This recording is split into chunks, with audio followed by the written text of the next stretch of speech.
Hello friends, Koolio here and welcome back to the channel. Guys, Lord of Heroes has officially launched. Now, the game is only available in South Korea, but as you can see, the game is in English and you do not need a VPN to download the game. Now, I will have a link down below, at least for Android. If you're on iOS, you will need to switch your device over to the South Korean App Store. It's super easy. Just Google it. You'll be able to figure it out in like 5 seconds, and you guys will be able to download and play the game today. Now, I do want to let you guys know I've been trying to get the game working on an emulator. I'm currently playing it on my phone. All the emulators that I've played have been able to actually open up the game. So if you guys do end up finding an emulator that works, let me know down below in the comments. Other than that, if you guys enjoyed today's video, please leave a like. And if you're new to the channel, make sure to hit the subscribe button for more mobile gaming videos coming soon. So, Lord of Heroes is one of my most anticipated games of 2020. This is one of those games that I really want to have a global release.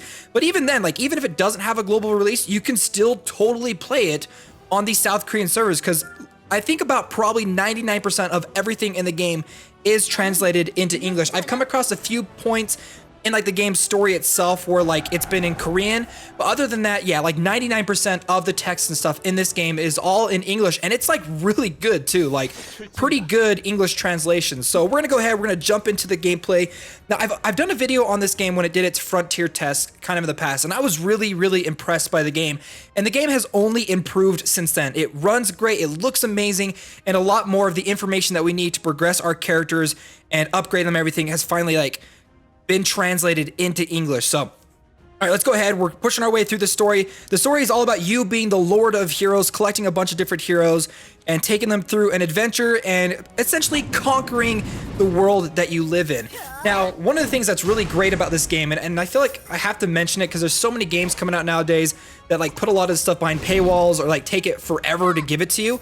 The game gives ×3 speed and auto combat like right up front. There's also a formation system that you can click on the bottom left if you want to go ahead and swap out your formations and have a different style of gameplay. Like let's say for instance you have more range type characters on your team, you could go for the burst formation. Let's say you have a lot more warriors and defensive type characters, you could go for the defense formation. So you can kind of mix and match it the way that you want and whichever works best for your overall team. Now the actual combat itself, it is turns based. You'll see below all the different characters, they have a little energy bar, a stamina bar. When it fills up, they're then able to attack. It's their turn and they can go ahead and attack the enemy. There is an elemental system, you know, blue is good against red, red is good against green, and then purple and yellow, they're good against each other, that kind of style. Now, most of the characters will have abilities that are readily available to use right away, at least 2 of the abilities. And then each of the characters do have an ultimate or a burst skill that they can use. You have to obtain spirit, which you'll be able to use for the character that, and each of the characters kind of gains spirit a little bit differently over time. But if you have multiple characters with multiple spirit bursts ready to go, you can do these crazy combo moves. But we're just gonna go ahead and have Schneider use his ability because Schneider is awesome. Look at this little guy. Boom! Yeah, he is fantastic. He's such a cool little dude. And other than that, most of the gameplay is pretty straightforward, pretty standard. You have your abilities that your characters can use. They can go ahead and attack. It's got great animations. I do like the 3D models and the style of this game. It kind of reminds me of like Fire Emblem Heroes style of characters, but like in like 3D models, if that makes sense. But let's go ahead. We're gonna just push our way through this combat encounter. Now, another thing that's kind of interesting about combat is there's 2 mechanics that kind of come into play randomly when you're going through the story. The first one is every once in a while, when one of your characters attacks an enemy, there's a chance that another character will actually jump in and assist them, doing an assist skill, and it's pretty cool. They kind of combine their animations together, attack them. It doesn't happen very often, but it just adds a little bit of extra randomness to being able to overcome challenges. Another one is horde modes, where like sometimes when you're going through a certain stage, you may end up encountering a horde of monsters.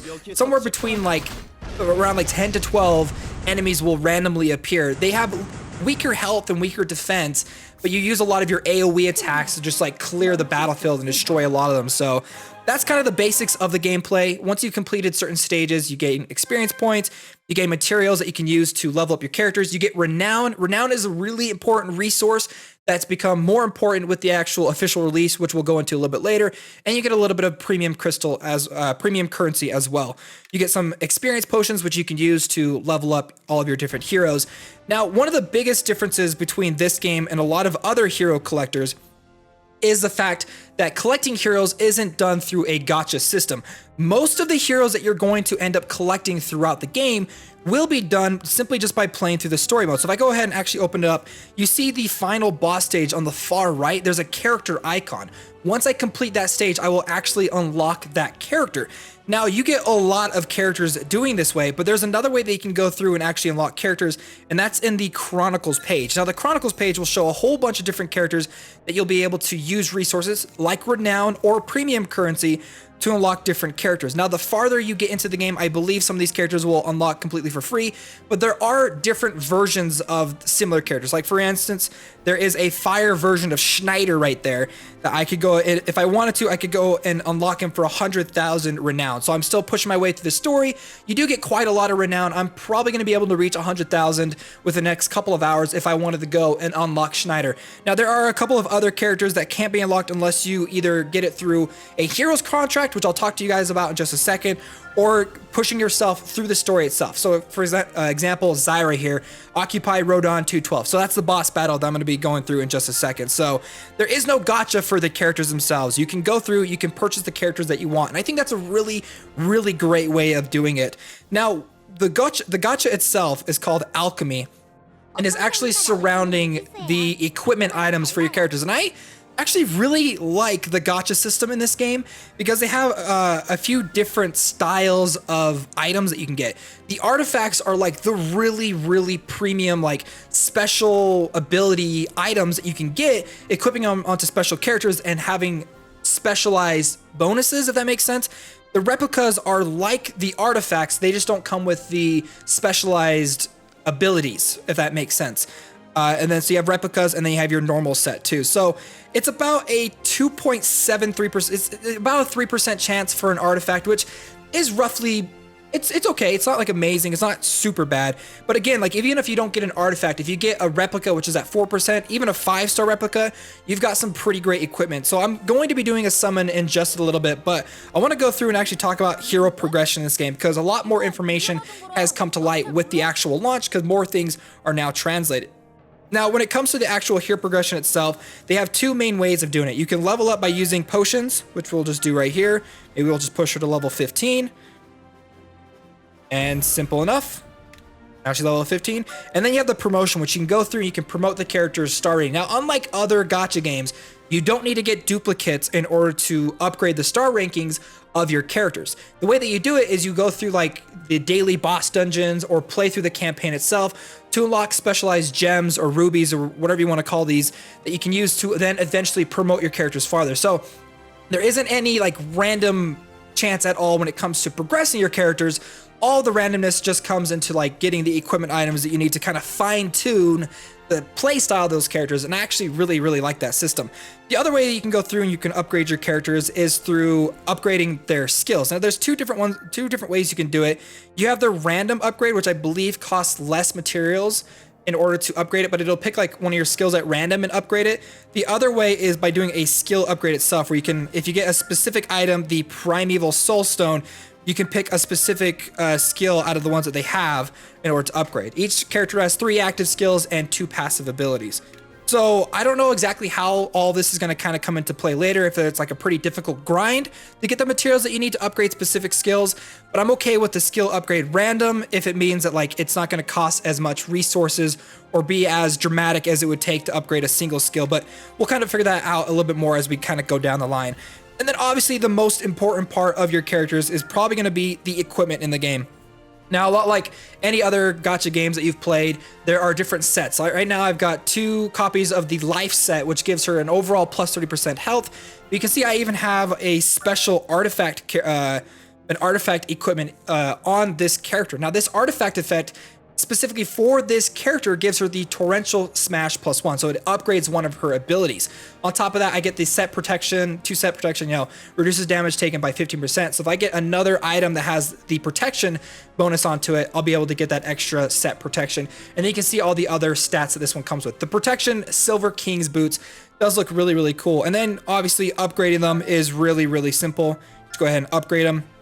Consecutive upgrades, hit okay. And then you just spend basic in-game gold to try and upgrade your items. Looks like I ended up failing that first time.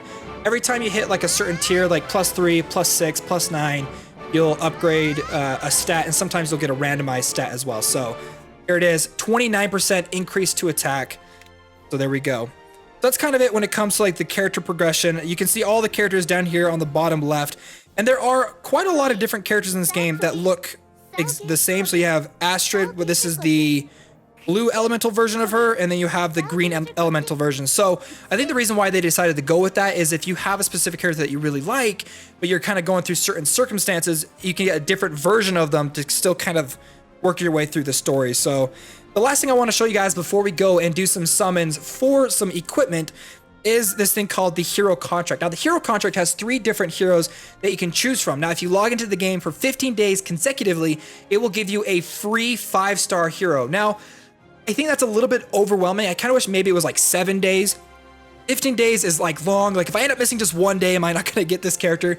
But I do want to give you guys my overall opinions. If you're starting the game, I'm going to let you know which ones I think that I would recommend that you kind of going with.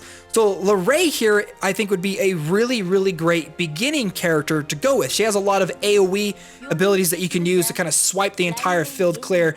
The only problem is by the time you end up getting here, you're probably going to have powerful enough heroes to kind of sweep through a lot of stages easily. So I don't know if she would necessarily be the best hero to pick. The next one I want to show you guys is this guy over here, Crom. Now Crom here, I would say is going to be really, really good for PvP. So if you're going to specifically go for a PvP team, this would probably be the one that I would choose for that. And then the last one I want to show you guys is Lucalika. I don't know how to say her name. She's really, really good at sustainability and specifically taking down bosses. So out of all of them, I think the one that would probably be the most useful once they're actually obtainable would probably be Lucalika, because she can help us with some of those boss runs to get those materials that we need to upgrade our characters. So let's go ahead. We're going to jump over to the Alchemy. I do have enough premium currency to go ahead and do a 10-time summon. Now, if you do an 11-time summon, you are guaranteed to get an artifact. I should have pointed that out in the first place, but yes, you are guaranteed to end up getting an artifact from it. What we're going to do, we're not going to do the fire one because I actually don't have a really good one for this one. So we're going to do one for Earth Aslan. Now, specifically, a lot of the equipment items would be really, really good for Aslan, but I already have Schneider, Earth Schneider, who's a warrior. So this will be great for him as well. So here we go. This is the summoning animation.